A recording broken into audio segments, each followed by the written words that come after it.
तो है मेरे प्यारे इस्लामी भाइयों, अब इस दुनिया की मोहब्बत और लालच को जो दिल से निकालना है ना, उसका तरीका यह है कि बस अल्लाह की राह में खर्च करते रहा करें। और सदका देने के तो कितने फ़ज़ाइल हैं। अहादीस करीमा के मुताबिक सदका जहन्नम की आग से बचाता है, सदका आग के दरमियान पर्दा बन जाता है, सदका अल्लाह पाक के गज़ब को बुझाता और बुरी मौत को दूर करता है। सदका करने वाला क़यामत के दिन अपने सदके के साए में होगा। सदका बुराई के 70 दरवाज़ों को बंद करता है, सदका कब्र की गर्मी से बचाता है, मुसलमान का सदका उसकी उम्र बढ़ाता है, और सुभान अल्लाह सदका 70 किस्म की बलाओं को रोकता है। नबी पाक अलैहिस्सलाम का फरमान, सदका देने में जल्दी करो, बला सदके को नहीं फलांगती। यानी बंदा जब सदका देता है ना, कोई बला आ रही होती है, सदका उसे रोक देता है, हम पर वो बला को नहीं आने देता। तो है मेरे प्यारे इस्लामी भाइयों, अल्लाह की राह में खर्च किया करें, अपनी हैसियत के मुताबिक खर्च किया करें। बाज़ औक़ात जो गरीब लोग होते हैं वो कहते हैं सदका तो अमीर दे सकते हैं।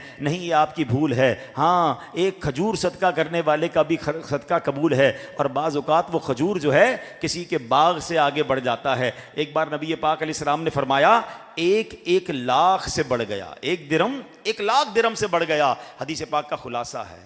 साहबी ने अर्ज़ की, हुजूर 1 लाख से कैसे बढ़ गया?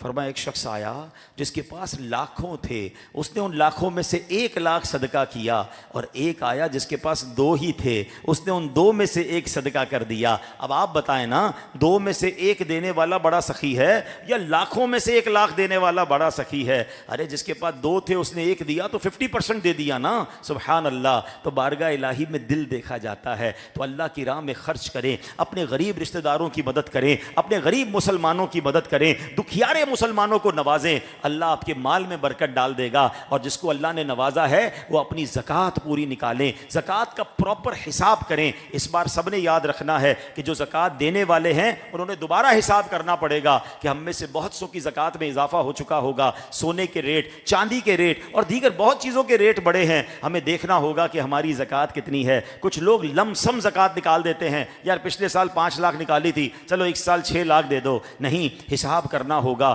कहीं ऐसा ना हो कि जो माल का मैल है, हाँ, ज़कात को माल का मैल कहा गया ना, यही कि माल का मैल कहीं मेरे माल में ना मिल जाए और ये बकिया माल को भी बर्बाद ना कर दे। तो ज़कात खुश दिली से देनी है, प्रॉपर हिसाब करके देनी है। आपने देखा होगा दावत इस्लामी वाले वक्तन फ़वक्तन ऐलान करते हैं कि ज़कात कोर्स कर लीजिए। हम पहले सीखे तो सही कि ज़कात निकालनी कैसे है, उसका तरीका क्या है। ये फ़र्ज़ उलूम में से एक इल्म है उन लोगों के लिए जिन पर ज़कात देना फ़र्ज़ है। तो ये इल्म सीखिए, प्रॉपर ज़कात दीजिए। आपको नहीं मालूम तो आप जनाब किसी मुफ्ती साहब के पास हाजिर हो जाएं। माशाल्लाह हैदराबाद में भी दारुल इफ्ता अहले सुन्नत है, हमारे मुफ्तियान कराम तो फ़ोन पर भी जवाब देते हैं। पूरा हिसाब बनाइए और पूरी ज़कात दीजिए। आप पूरी ज़कात दीजिए, अगले साल इंशाअल्लाह अज़्ज़ व जल आप ज़्यादा ज़कात देंगे। क्यों ज़्यादा देंगे? आपका माल इंशाअल्लाह बढ़ चुका होगा। तो राह खुदा में खर्च करने से माल कम नहीं होता।